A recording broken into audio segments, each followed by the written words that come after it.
everyone, this is Teresa from Aseret Studio. Today I have a Christmas journal. It measures 11 by 8, over 200 pages exactly. That's front and back. And it does have a journal topper that I created with a long silky bias tape wrap, and it's just a little mixed media that I did. And you could reverse it if you'd like, or you could do your own mixed media and then have two covers. So I'll go ahead and wrap that at the end of the video. So let's go ahead and get into this sweet journal. I really enjoyed making this, and I used vintage linen pieces that you can see some of the original patterns that someone never did finish, but I stitched all of these different ones together to make this really soft, pretty cover, and used some vintage crochet lace on the cover. All right, so let's go ahead and dive in. Got a nice pocket in the very front. There are 3 signatures.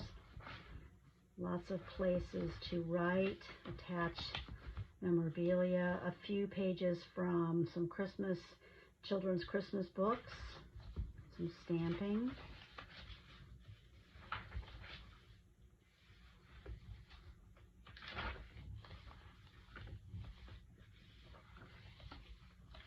I won't talk that much because I think you can see what I'm doing. A little flip out here. And I really like to use the bias tape wrappings. I put them on a harder cardstock and decoupage them, and then I create some vintage tucks. A little bit of glitter tape there. Yearbook, I think it's from the early 50s.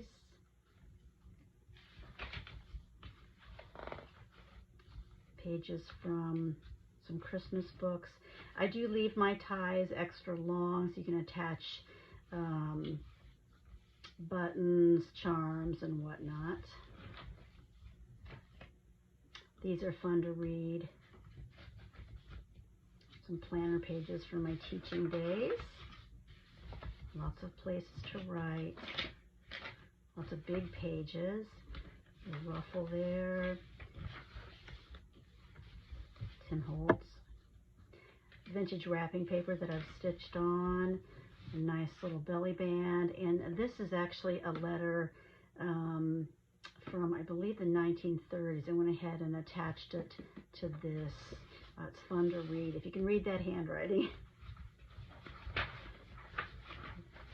Once again, lots of room to make this journal your own. There's a little vintage bingo card and a little tag that I made using images from a children's Christmas book. So that's a nice little tuck area. Second signature. These are nice sturdy pages, and this is double-sided, so turning the pages won't damage it at all. It's pretty sturdy. Little quilt piece here, little stamping. I've attached some book pages to the tops of some of my longer sheets. Vintage typing paper. Old photo of 2 boys. It's just adorable. And then some long skinny tags that I've put in here that you can write on and then put those back. Piece of cross stitch fabric, and it's open so you can slide things in here. Little stamping there, deck the halls, children's book pages. Another one of these. This is dated December 26, 1931. They're a lot of fun to read. And then I've attached some paper. Looks like a little notebook. Christmas book pages.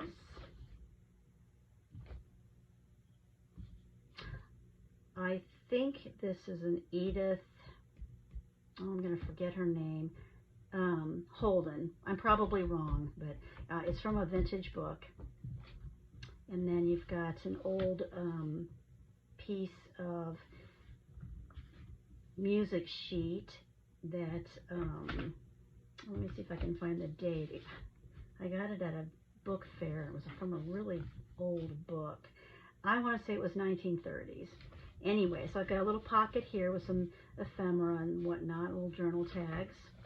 And then another little pocket that I've jazzed up, and then you can also slide something in there. Got some vintage rickrack, some vintage pieces from a vintage tablecloth that I've sewn to make these nice pockets. I like how you can see March of the Three Kings above the pockets. And then more book pages. It's a little postcard you can fill out. Children's book pages, a little stamping here. Time card with Santa stamped on. You can tuck something behind it. A little gessoed page with Santa stamped on. Some more of my piecing together paper and book pages. A little, I'll call it a little quilt pocket with a vintage card. Some stamping here. And then on to the last signature. Some vintage cards, gift tags that I've stitched on both sides, some stamping, something from the Ideals magazine, The Forest Santa Claus, it's a poem. I really like using pages from those Ideal magazines. A little fabric flip here so you can have some secret journaling. This is some vintage fabric. Letter from Santa Claus. I've used some book pages to sewn to the edges of some of these pages. It's a Jan Brett page that I've created a pocket to put some large journal cards in, and just a couple of pieces from a book that I've included. Double pockets.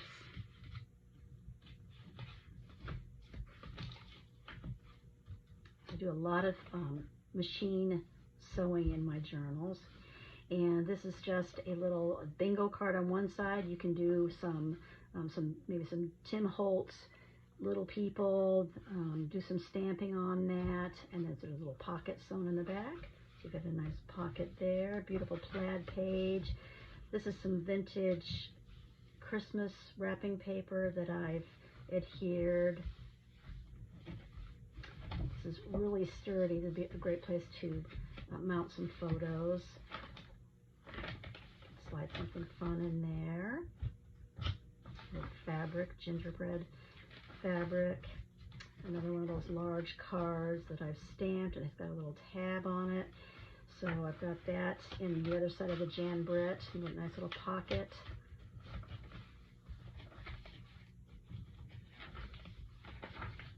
And then here's another pocket that I pieced together some vintage fabrics, just a little note sheet. And we're nearing the end. A little stamping on that. It says December 25th. And there's just a skinny little pocket back here. All right, let's wrap this little girl up. So once again, here it is. And let's go ahead and put the journal topper on. So I'm going to go ahead and do that.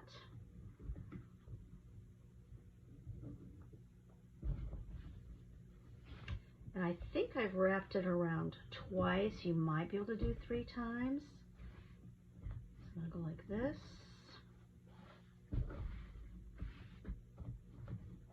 And then you can just tie a small bow.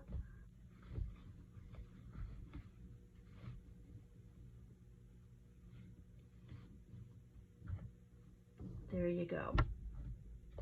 So this journal is now listed in my Etsy shop, Aseret Studio. And if you've stayed with me to the end, I appreciate you watching, and I hope you come back soon. Thanks. Bye-bye.